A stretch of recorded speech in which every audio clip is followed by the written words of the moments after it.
Okay, we're going to talk about the reasons for lockout tagout, an overview of lockout tagout, the safety behind lockout tagout, the steps we need to go through to perform lockout tagout, what an authorized personnel is, and how we lock out something that for multiple people to do work on it.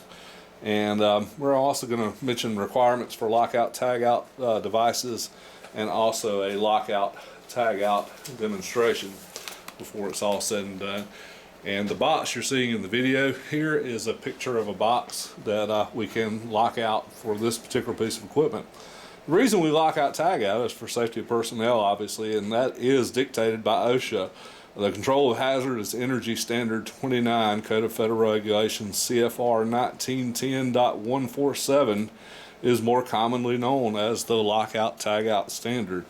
And it was created by OSHA to prevent injury from unexpected startup of machines or the release of hazardous energy during maintenance or repair. So it's to protect our personnel, to keep them from getting hurt. So that's the reason we do it.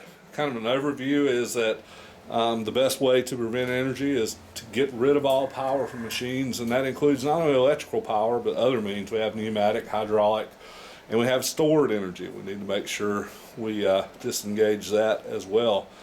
And that just helps keep machines from starting up when we're not expecting them to, and injuring people.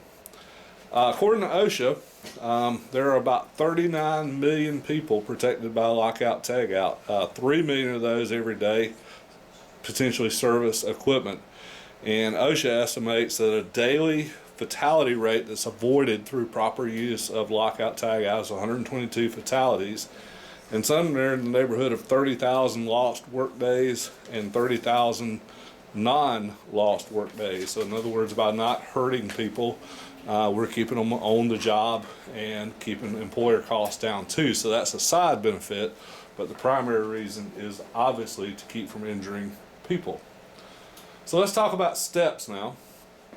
The first step is, if you're about to take a piece of equipment down for service, repair, or maintenance, is you need to notify any and everybody that operates that machine or is responsible for that machine. That means the operators of the equipment, that means the supervisor of the area, and anybody that needs to know that piece of equipment is about to go down and be down. That's for a couple of reasons. They operate and utilize that equipment, they're responsible for it, they need to know.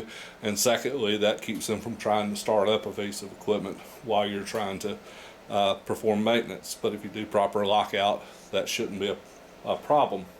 So the first thing you got to do, obviously, is stop the machine, and we've got to isolate the machine or equipment from its energy source. Then we got to lock out that energy source, and then we need to provide a tag that has at least the person's name that is locking it out. And we need to relieve any stored or residual energy, and that could be some pneumatic pressures, that could be gas needs to be cut off and bled or used up, whatever the case might be. And then we need to re-verify. So verify to then re-verify again. And once these lockout tagout procedures in place, the person who secures the lockout tagout device is the only person that can remove it. So in a few minutes, I'm going to put a lock on that very box that you're looking at, and guess who is the only person that can remove that lock? And that would be me. And that needs to be done when the repairs or the maintenance has been done on that piece of equipment. So there may be cases, and we're going to show you this, there may be cases where multiple personnel have to service a piece of equipment, and each one of them needs to have a lock on the device. Now if you can see that box pretty well, and I'll point it out, there is a hole right here that we place a lock in. So obviously we can't put more than one lock unless they have very skinny hasps, and if they do that, then they're much easier to break into. And that's also one of the things that we're going to talk about in a minute, is how sturdy this lockout tagout equipment is. So we're going to show you what we need to do if we're going to have multiple people working on the same piece of equipment here.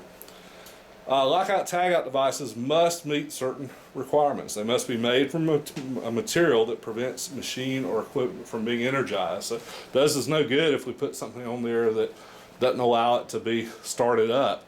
On this particular machine that I've got, this is the box, and when I apply power here, my machine is live if I had it plugged in, and I'm going to show you that as part of our lockout tagout as well, an alternate method of doing that. So we want to be able to keep that lever from being lifted on this particular piece of equipment. And they should be able to withstand exposure to environmental elements, and should be standardized. And we've got to have the employee name that's placing the device. And they must not be used for other purposes. So we're going to go in here and I'm going to show you how a single person would lock out this piece of equipment. And then we're going to show you what we would do if multiple people needed to lock out this piece of equipment. So I'm going to have a lockout tag. A lockout tag to be able to put on my lock. Now what I minimally need to have on this tag is my name and potentially why I'm locking out. Some of that, at least the name needs to be there. The remainder of it is based on the procedure that's within your organization. So what I'm going to do is I've got a lock here in my hand. I've got the key to that lock in my pocket. I need to maintain control of that key at all times. So I'm going to place this lock through this handle, and with it I'm going to add a tag. And once I get this on here and locked, you're going to see that I'm unable to lift that handle. I'm unable to apply power to this piece of equipment. That's a very substantial lock. I didn't fill out the tag just for the purpose of not killing a tag, but in real events I would need to have my name there, the date potentially, and some remarks and reasons of why there. So I'm going to take this lock off because I want us to illustrate now what we would do if more than one of us were working on this piece of equipment. So I'm going to take my lock off, and we would do this prior to if we were shutting it down. But they make hasps that go in here, and notice this hasp is made to fit a single hole. It does prevent the thing from being started, the equipment from being started. But down here in this red zone down here, we've got 6 individual holes. I can add my lock here, and at the same time, let me grab this tag that I dropped. At the same time, another operator from the other side over here can add their lock into this hasp, and he would need to have his own tag. So I'm going to lock my lock, and he's going to place his lock with his tag on that piece of equipment. And now this piece of equipment cannot be started, one, because we have this hasp in here, and even if my colleague here takes his lock off, he can't start it because my lock is still in place, and of course vice versa.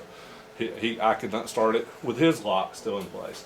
So once we're both complete with whatever maintenance we're going to perform on this piece of equipment, we would talk with one another, assure that each of us have done what we need to do.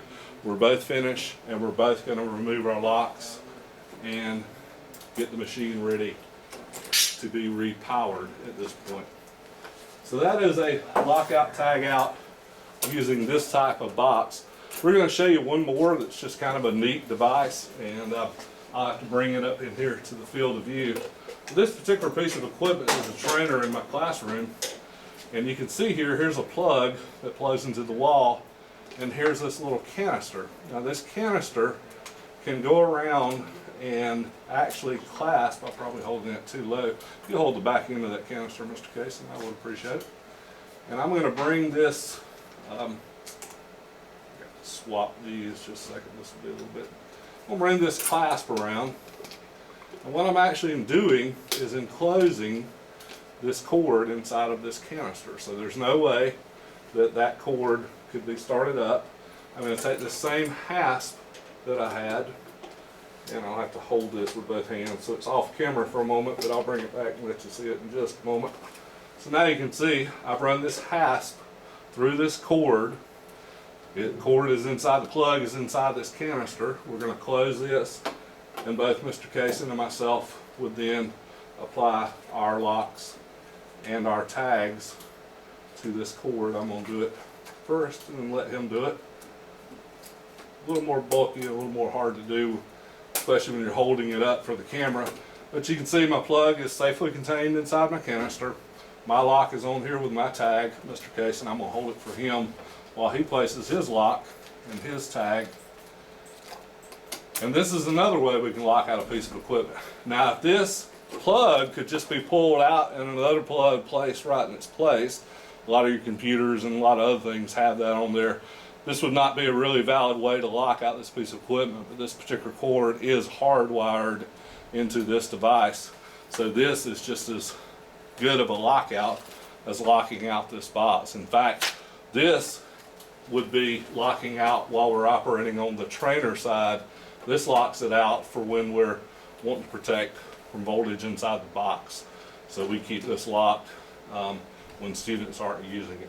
So just a couple of means for locking out. The reasons why we do it is to protect personnel, and just a couple of different lockout tagout devices and how we would do this both individually and with more than one person. And this could go up to 6 people, and even if we had more than 6 people, we could add another hasp in one of these and lock it out. So there are ways and means to have many people working on the same piece of equipment. Thank you very much. If you have any questions, please let us know.